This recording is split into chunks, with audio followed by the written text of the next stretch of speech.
Now let's begin with the uh, interview. Udrobot he asks, "Do you think that nationalism is a good thing or a bad thing?" Lord Russell, Bertrand Russell says, "One would have to distinguish between cultural and political aspects of nationalism. From cultural point of view, uh, from the cultural point of view, one of the rather sad things about modern world is its extraordinary uniformity. If you go to an expensive hotel, there is nothing whatever to show you which continent it's in or which part of the world or anything.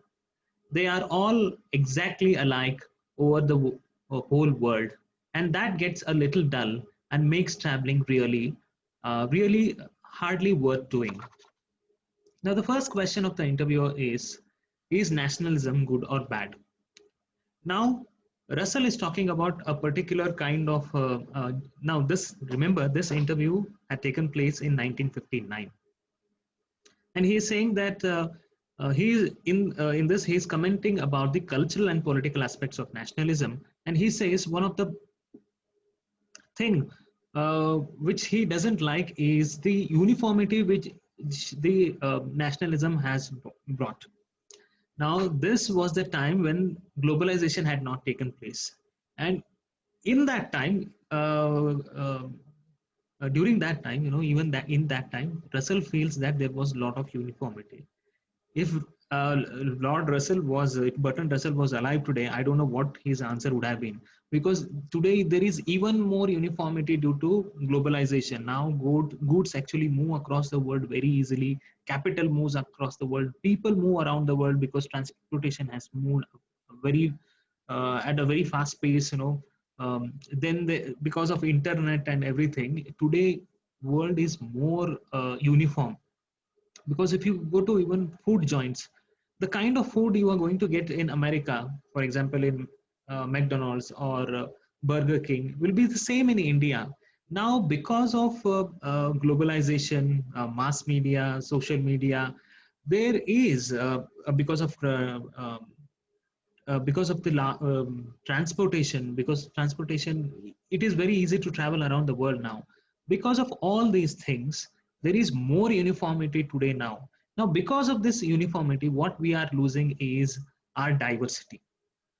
This, you see, it is not just about lifestyle. Even, for example, even because of, even we are losing diversity of crops as well. Only one particular type of crop seeds are used, and because of that, other varieties of seeds are going extinguished. That is the reason why we have to be very careful now, because the one reason why Lord Russell doesn't like this development is that then if there is uniformity all around the world, then what is the fun of traveling around the world if you are going to see the same kind of things? You travel around the world to experience the world, to experience the different kinds of diversity in all the things of life. But here, because of uniformity, that fun is taken out. Now, what point Lord Russell is making is even more important today now, because uniformity is increasing progressively, in fact exponentially. That is the one aspect of nationalism which Russell is not liking. For example, let's talk about the nationalism that is taking place in India. We all, for example, one of the aspects of nationalism, that the kind of nationalism that is being propagated, the problem with that is it also calls for uniformity. For example, take the issue of language. Um the one which is practiced by the ruling party today, by majority view, is that Hindi should be the national language, but there is a lot of opposition from regional languages as well as others who are not from Hindi belt, because our language is Kannada. People from Tamil Nadu, their language is Tamil. From Andhra, their language is Telugu. Kerala, they have Malayalam. Maharashtra, Marathi. So there is diversity. So we have to preserve it. So uniformity in the name of culture is not a good thing. Similarly, foods. There are different varieties of food. Now there is also food politics that is going on. Now these are the things which bring uniformity, which Russell is against it. Uh, in fact, we should believe. We always have believed unity in diversity. Diversity doesn't mean that uh, we are not a nation. We all are a people of one nation because of the diversities. So the diversity which we have, cultural diversity, language, culture, food, anything that has to be preserved. Um, the the uniformity of this kind of the the uniformity that is happening should stop. Even Russell is against it. That is the opinion of Russell. Well, next question. Well, what would you say are the purposes, the main purposes of the organization of a national state? Well, the main purpose are what a state itself calls defense and what all other states call aggression. It's the same phenomena, only it has different names from two sides. In fact, the state is primarily an organization for killing foreigners. That's its main purpose. There are, of course, other things they do. They do a certain amount of educating, but in the course of educating, you try very hard to make young think that it is a grand thing to kill foreigners. I mean, take for instance that words in the national anthem, which they don't sing as often they do, as often they did when I was young, where it says, "Confound their knavish tricks, frustrate their politics and make them fall." We all used to sing with great gusto about every foreigner. Now, the question of the interviewer is, what is the main purpose? What are the main purposes of having a nation or a nation state? The answer of the Russell is the main purpose is defense. The country who likes to defend itself is called as, they call it defense, but the one who is affected by it that state will call it aggression. If one country in defense of its own interest, if it invades another country, it calls it as an act of defense, but the other country will call it as an act of aggression. So the main, it is both are same, but they have different names, but they are from the names of the two. They This is the main purpose of the state. The state main purpose, the primary purpose of the state is killing the foreigners. That is the main purpose. And they give a lot of reasons for it. They try to justify it, but they make it as if it's a very great thing. Sometimes uh, he also says, Russell also mentioned that this kind of thinking was there in the national anthem that they used to sing. For example, "Confound their uh, knavish tricks, frustrate their politics, make them fall." So you want other countries. Knavish means betraying or dishonest tricks, and frustrate them and make them fall. Now, this kind of hatredness for the other country, and in the name of that, uh, the state actually defends its actions. The interviewer asked, like, Rule Britannia, and you all have the lesson Rule Britannia, written by Kamala Das.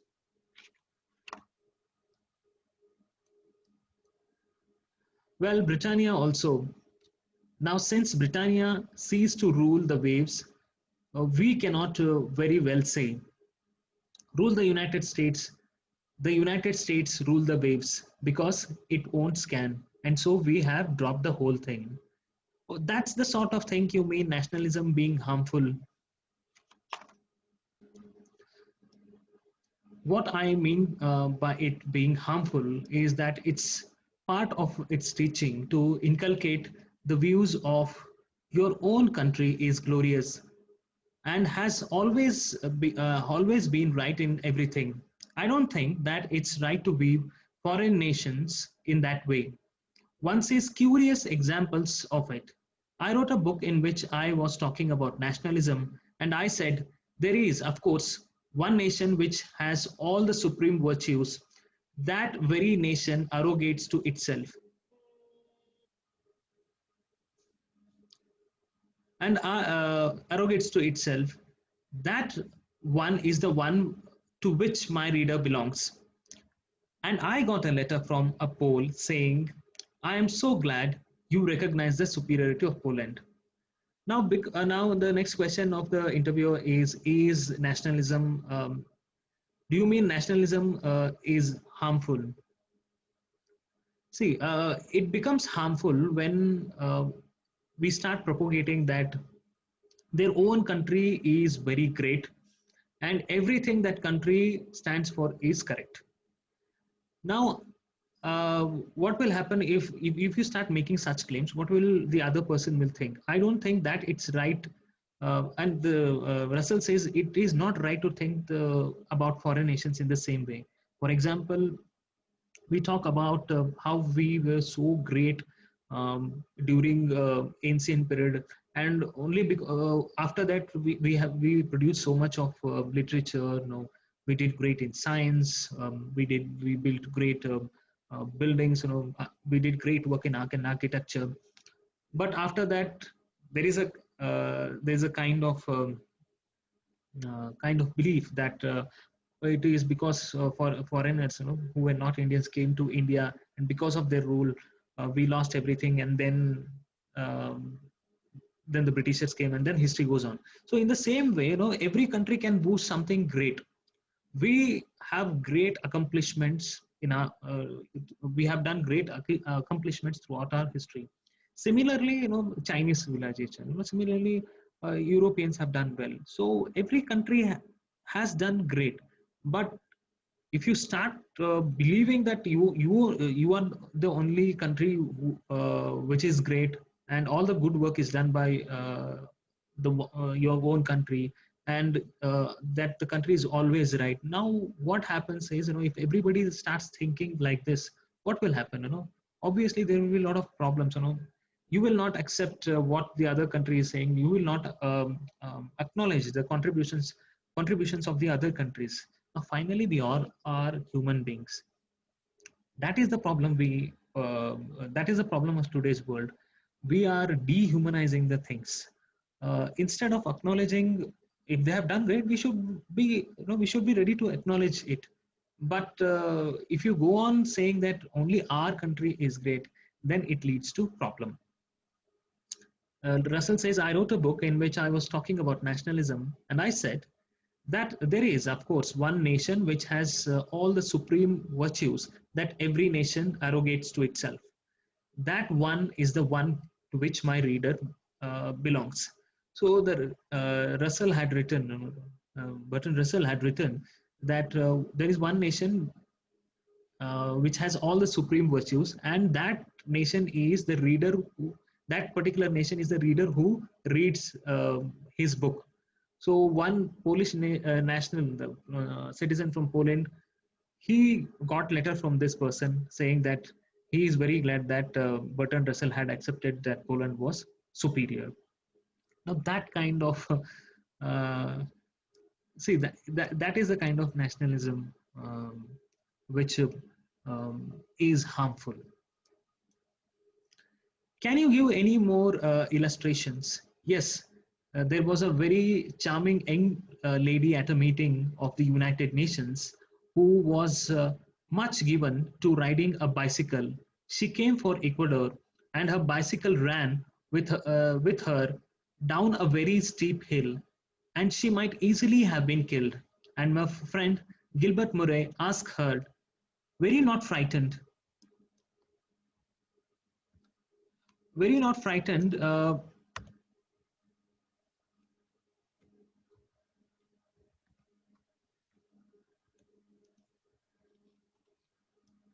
Were you not frightened when your bicycle ran away with you?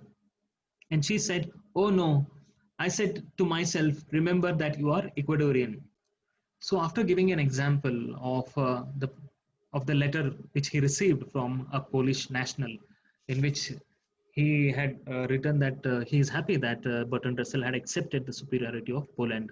The interviewer asks, "Can you asks to give another example?" And he gives an example of a lady who he met at the meeting of United Nations. Remember, United Nations was established in 1945, and this interview took place in 1959. And in one of the meetings, he met this uh, young lady who was from Ecuador. Ecuador is a country in South America. And one day, what happened is while riding the bicycle, she went down the steep hill. In this unfortunate incident, she could have been killed, but fortunately, she was all right. And immediately, when this accident happened, um, Gilbert Murray, a friend of Bertrand Russell, asked this lady, "Were you not frightened when the bicycle went down the hill?" And she answered, "Oh no." I said to myself, "Remember, you are Ecuadorian." So she see the justification. If she believes that she is Ecuadorian, will she be saved? Was this the reason why she was safe? She was not injured during this incident. Now, this is laughable. Now, this kind of nationalism is definitely harmful. Why do people want to be divided into nation states? Well, it's a part of our emotional apparatus that we are liable to both love and hate, and we like to exercise them. We love our compatriots and we hate foreigners. Of course, we love our compatriots only when we are thinking of foreigners. When we forget foreigners, we don't love them so much. The next question of the interviewer is, uh, why people want to be divided in different nations? It is because it is in the nature of human beings, Homo sapiens, to love and hate. And we like to uh, hate as well as love. Now, we need somebody to love. We love our own fellow countrymen, and we hate foreigners. So, why do we love our countrymen? Because we hate foreigners. Now, that is the kind of mindset we have. So this is true for not just in the case of nationalism, but in many things. For example, even in Karnataka, even if you look what happens in a nation, we all love our fellow countrymen as Indians, and we hate another country, be it China or Pakistan or any other country. The moment we think about India, we divide ourselves on the basis of state. We will hate, people of Karnataka, they might hate people from Tamil Nadu. Similarly, people from Tamil Nadu can hate people from Karnataka. Why? Because during that time they think about their regional identity, not national identity. Now, even in Karnataka, some might think that they are from South India, and that might be the unifying factor for them, and they might hate North Karnataka. In the same way, if you are from Bangalore, you might not like people from Mysore. Similarly, people, we all might be from the same religion, one religion. Maybe if you are a Hindu, then you will hate other religions. You will love fellow Hindus. Then, if you start thinking about Hindus, then they will start thinking in terms of caste. Then again, no, this kind of mentality goes on in every aspect. Similarly, when it comes to nationalism.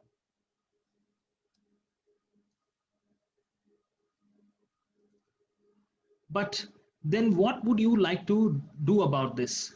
You are saying that a certain amount of nationalism is agreeable and right. How are you going to make sure that it doesn't go too far? Well, I don't think you can. You can never make sure of these things. But what you can say, and what the world will have to say if man is to survive, is that armies and navies and air forces should not be national but international. Then it won't much matter if you think ill of some other country, provided you are not in a position to kill them off. Now, interviewer has a doubt. He says, You say that some kind of nationalism is agreeable, that is good. Then what? How do you make sure that it doesn't go too far? Too far in the sense, the moment you start hating other person, to love your countrymen, to being for being a citizen, a good citizen of a country, you need not hate others. You don't have to kill others to prove your citizenry. In the same way, you don't have to see the same kind of mentality has continued with fanatism. For example, you don't have to kill people from other religion to save your religion. You can never save any religion by killing others. In the same way, killing other people from other country to prove that you are proud of your country is not justifiable. we can all uh, we can all solve the problems through peaceful means. Now, uh, to the question, how do you make sure that it doesn't go far? To that question, Lord Russell says that you can never be sure of these kind of things. But his solution is that instead of having armies, navies, and air forces of a particular country, it is better to have a international army, international air force, so that if you don't have armies to fight, then the need of killing each other doesn't arise. So that is the reason we have to make sure that we have a international military, and also make sure that then it won't matter much if you think very bad of other countries. So that is one solution that is provided by Lord Russell. Next question. I'm getting at something else. Sometimes, if you feel you are doing a thing for your country, say like climbing Mount Everest, or developing some machine to fly to outer space, you may be inspired to do it vigorously and effectively. Then, if you think you are doing it on a kind of a vague global basis, well, it's quite true.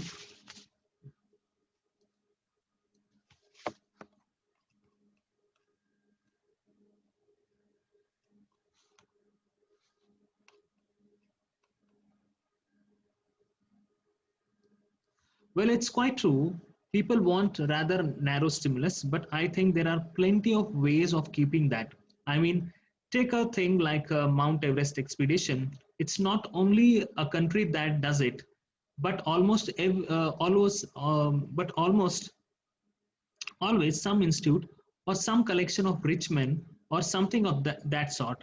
You can do it for their glory, just as glory of your country. So the next question of the interviewer is, if you feel if you think about nationalism, if you think that you belong to a certain country, then you get more inspired. For example, like climbing Mount Everest or developing a mission to fly in the outer space, you will be inspired more, to do for your country. You will be able to achieve great heights if you think you are doing something for your country, rather than thinking that you are a citizen of a world, or thinking on as if you are a global citizen. So nationalism serves as an inspiration. That is the question that is posed by the interviewer. Lord Russell says, yes, people get really inspired when it comes to nationalism, but it can be done. For example, he gives example Mount Everest. Not, for example, Mount Everest expedition is not always taken by country. Some rich men or some institutes, they sponsor, they help these mountain climbers, so they can do it for personal glory as well. They can do it for the institute for which is sponsoring them, or the rich men who are actually helping them, or the institute. So these narrow identities, even they can do it for it. Even they can do it for personal glory, not necessarily for the sake of nation. But if you're going to have some kind of rivalry, stimulus in a competitive way, surely stimulus in a competitive way surely the nation is really convenient way to do it.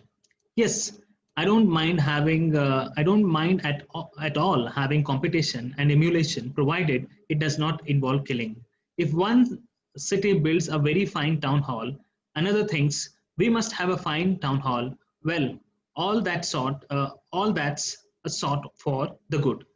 Now, when there is a competitive spirit, there is some kind of rivalry. If it helps in the good of the nation, then it is good.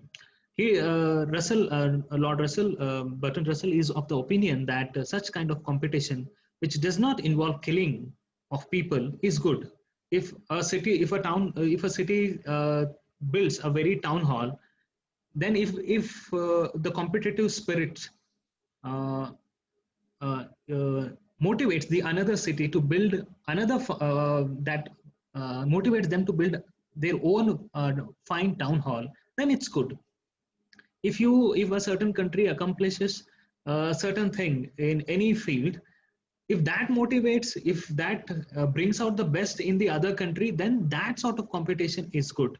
But it should not lead to mistrust, hate, jealousy, because ultimately those will end up in a bad thing. It will end up in killing. Russell is for healthy competition, not unhealthy. Well, now, uh,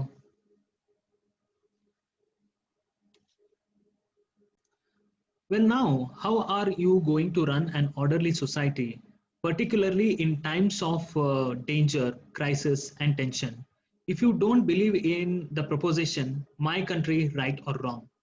Well, if one's talking now of what ought to be the case, there ought, as I said before, to be only one armed force, which would be international and not national. In that case, these situations of danger that you are talking of would not arise, because there would be no opportunity for national aggression, and therefore no need for national defense. So the interview asking is asking, how can one run orderly society? In peace times, it is easy to run a country. But what will happen in the times of danger, or if there is tension between the two countries, or there is a crisis that is going on? Then what will happen? Now, that is the reason Russell is saying that there has to be only one armed force, that is international armed force, not national forces. So in the times of danger, whenever it arises, there will be no opportunity for one nation to invade another nation, because they will not be having any army, and there will not arise a need for national defense. So whatever the disputes or crisis or danger situation, or whatever the dispute is, that can be solved in a peaceful manner. So it is better to have an international army than the national army. But they do arise at the moment, and so you have got to get into people's head that while it's quite proper to resist aggression, it is not proper to commit aggression. If nobody committed aggression, the occasion for resisting aggression would not arise. But I don't think resisting aggression is quite a proper thing to. The interviewer then asked, but there will arise a situation where there will be tensions. At that time, what to do? Uh, Lord Russell agrees that such moments will arise, but people should realize that there is no need. There is need to resist aggression. You cannot. If there is no aggression, then there is no need to resist aggression from other side. So you don't have. So the people should realize that having ill will or hatredness towards others will not solve problem. Only if you have ill will and hatred, and if that takes over your judgment, then you have to defend it. Then you have to defend yourself from the aggression that comes from. But if we all make sure that everybody realizes that we don't have to be aggressive to solve our problems, then the problem of resisting aggression would not would not appear. So everything will be solved in a peaceful manner. What I don't understand is how one is somehow to put within bonds nationalist feelings, having once aroused them to worthy causes. How do you stop them slopping into bad ones? Simply through unifying the governments. Now take the case of England and Scotland. England and Scotland went to war with each other for centuries, for centuries, and it was universally held on each side of the border that it was proper to hate the people on the other side of the border. And then, from a pure dynastic accident, the governments were unified and this hatred ceased. Now, that interviewer asks this particular question is of utmost importance in the present context. Now, the interviewer is asking, so nationalistic feeling is for good reasons. You invoke the nationalistic feelings in them, but what will happen if the nationalistic feelings that have been aroused in among the citizens is used for bad purposes? If they wander for bad purposes, what will happen? Now that is what is actually happening. No, nationalism is good. It has its own pros, but the moment you start using it for your to settle scores or for your personal agenda, then it becomes problematic. Then it will ruin the peace and harmony of the society. So this is a very important question that the interviewer is asking, which is very pertinent even today for even today's time. Russell's answer is simply unifying the governments. The governments should unite themselves. You should, if there is unity, if the governments around the world, if they understand each other well, then such situations would not arise. Even if there is some kind of tension between the countries, if both the countries, the leaders of both the countries, if they sit and resolve the problems, if they sign peace treaties, then such a situation would not arise. So he cites example of England and Scotland. If you look at the history of England and Scotland had been at war for centuries, and there was a lot of killing and a lot of violence. People on the both sides were killed, but by chance, both the governments, they had because of dynastic relations between the two countries united, because both the countries and after the dynasty or the rulers of Scotland and England started having good relations, that actually stopped the hatredness between Scotland and England. Even and afterwards, Scotland has been in England and they are living peacefully. There is no any aggression from both the sides, even though there might be differences, but they are solved in a peaceful manner. They don't go to war. How far would you say racial prejudice is connected with nationalism? Well, it comes in, of course. It comes in if there is a racial difference between two neighboring nationals. Racial prejudice comes in and intensifies nationalism of each. It is not the same thing. Racial prejudice is not the same thing as nationalism, but it is very easily allied with it. Now, the next question of the interviewer is how nationalism is connected with racial prejudice. Now we see the problem of race. Look at what is happening in America. A Black Lives Movement is going on. There is a racial tension between the white and black people. Also, many Indians who live abroad, people of Indian origin, even they also face racial discrimination. So race is the problem, but racial prejudice and nationalism are two different things. But if there is a nation next to you, which the people of if that particular nation are of a different race, and your country is a different race, then that hatredness intensifies. So racial prejudice becomes a part of it. Similarly, in the case of religion, if the neighboring country is of a different religion and the one you belong is of a different religion, then the nationalism takes a toxic turn, and religion adds to the fire. Because take the, for example, India and Pakistan. Because India is a Hindu majority country and Pakistan is a Muslim country, so the religion is born to intensify the hatred for each other. Similarly, racial discrimination. Well, all know that Americans and Europeans suffer from racial prejudice. Do you think that Asians and Africans suffer from racial prejudice any less? Not a bit less. And in fact, because it's rather new with them, they probably suffer more at the present moment. I should think that both African and Asian nationalism are at the moment more fierce than any that exist among Europeans, because they have just awakened to it. I think it is very, very. So, interviewers asking that Europeans and Americans have racial prejudice, because we have seen how slavery has worked out. Uh, we have seen that. But now the interviewer is asking whether Asians and Africans also suffer from racial prejudice. He says, equally they also Asian nationalism and African nationalism also have the same problem, but they the problem is because the nationalism is a new to European and Asian countries.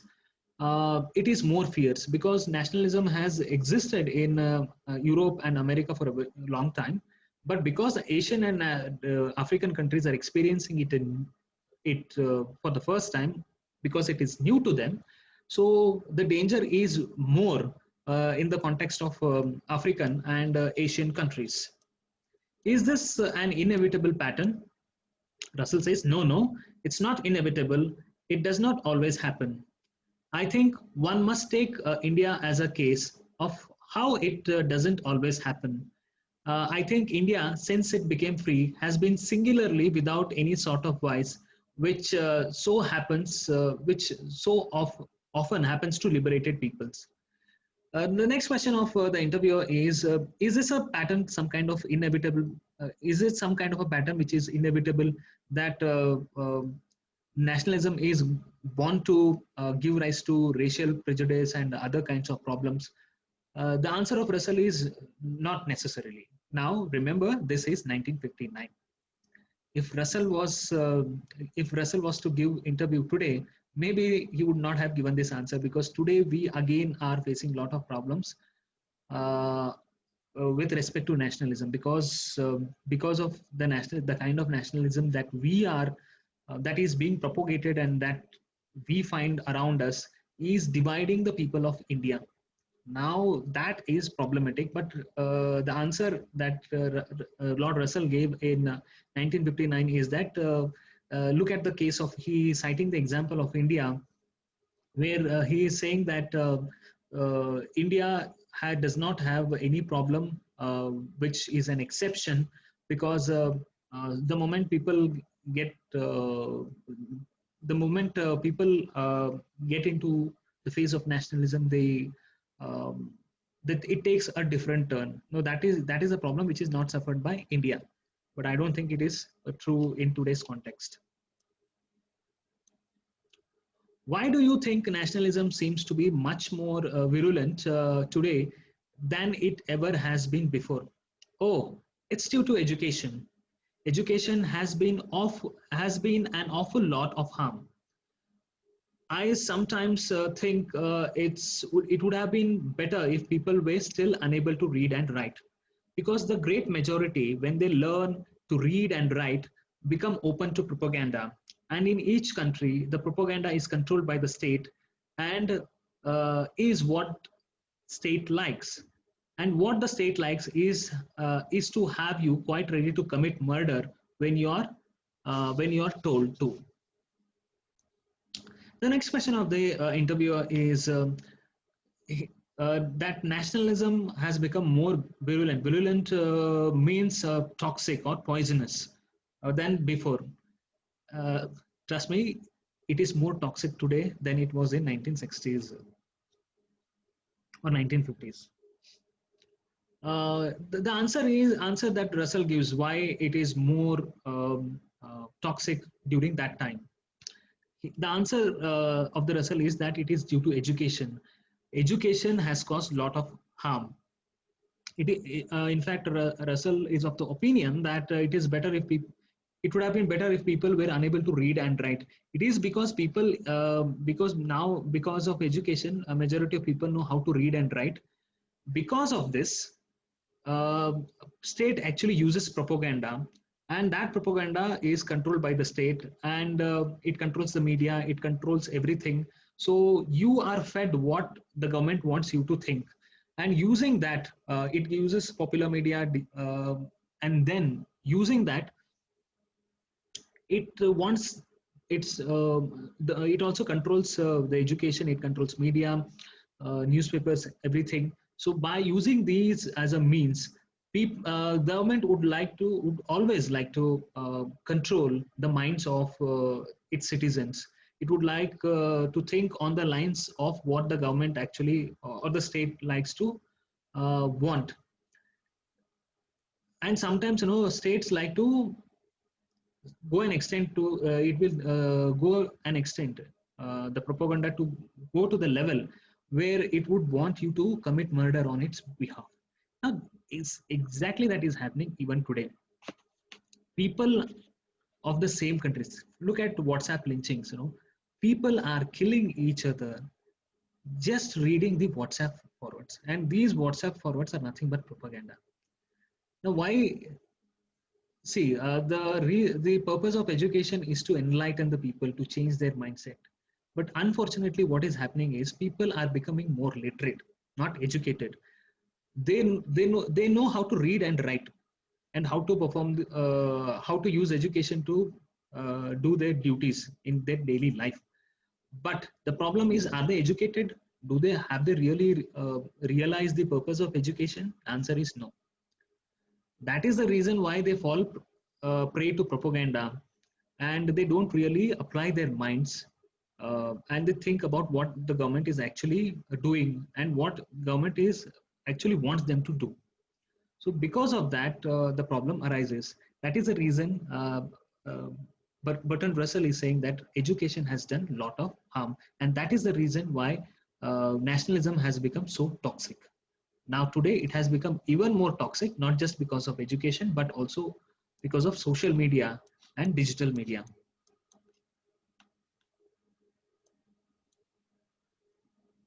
Next question. Now, you were saying a moment ago that you thought nationalism was about the worst thing there was in the world. Do you mean that you think it's even a greater danger than communism? Well, I don't think it is a greater danger than the East-West tension is. That I think is the greatest danger in the world. But I think that if the East-West tension was removed, it would be. Nationalism would threaten mankind more than peaceful extension of communism would do. The next question is, which was very relevant to that time, because it was the time when this interview took place, the Cold War was taking place, and it was in a severe phase. The next in this question, he is asking whether nationalism. He's making comparison between nationalism and communism. He's asking whether communism is more danger than uh, nationalism. Lord Russell's answer is that East-West tension, which existed back, it exists even today, but it was more than uh, that. He thought was the greatest danger. If after that, maybe he thinks nationalism is actually more dangerous than actually the spread of communism. So, in his opinion, the kind of nationalism that was going on, was was very harmful, was very toxic than the uh, spread of communism. Is there any solution to the problem of nationalism other than having, say, an imminent invasion from Mars? Well, that of course would stop it at once. We should then have planetary nationalism for our planet against all other planets. We should teach in schools how much more noble our planet has been than these wretched Martians, of whom we should know anything. We should not know anything, and therefore we could imagine any number of whys, so that um, so that would be so that would be a very simple solution. But I'm afraid we may not be able to do it that way. I think we have got to hope that people will get positive aims of promoting the welfare of their own and other countries, rather than these negative aims of strife.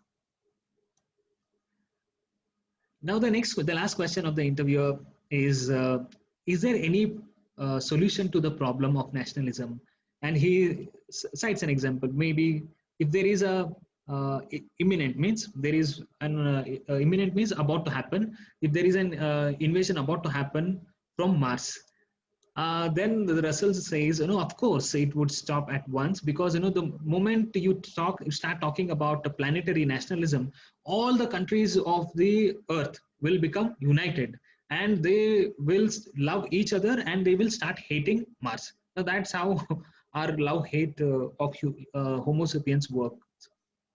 So if there is an attack from Mars, all the people of the all the people of the different countries of the earth will become united, and maybe then Russell says that maybe we should teach in schools how the planet earth is much better than the Martians, and we should not teach anything about Martians, because if we teach something about Martian, maybe there will be some good and there will be something bad. But if you don't teach anything, we can imagine all sorts of bad things about Martians, and then begin to hate.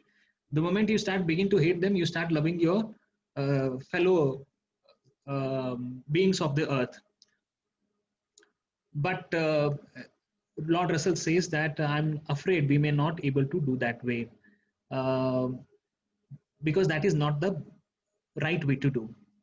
He says, I think we have got to hope that people will get positive aims.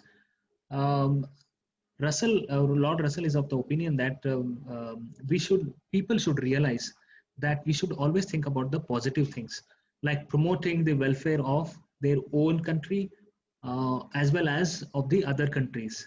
We should not aim at the negative things in life. With thinking positive about all the people of their country as well as other country is the best solution to the problem of nationalism, because today's nationalism is based on hatred for persons from other country has caused a lot of problem. Being proud of your own country is a good thing, but the hatred for another country is a bad thing. Now that is the end of the interview. uh, Now let me summarize it. In this interview,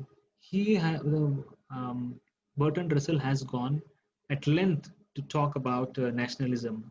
But the unfortunate thing is that the problems which Bertrand Russell speaks still exist even after so many years. After so many centuries. This interview was done in 1959, so it's been almost 60 years, and still we are facing the problem of nationalism. And in fact, the in previous decade, the one discussion was around globalism. This decade, in the last few years especially, has been around nationalism and how that is causing problem, and how people and another problem along with that has happened is dehumanization. So these are the problems which we are facing. So this interview becomes a very relevant in the present context. I hope you all have got the essence of the lesson. With this, we'll stop. Thank you.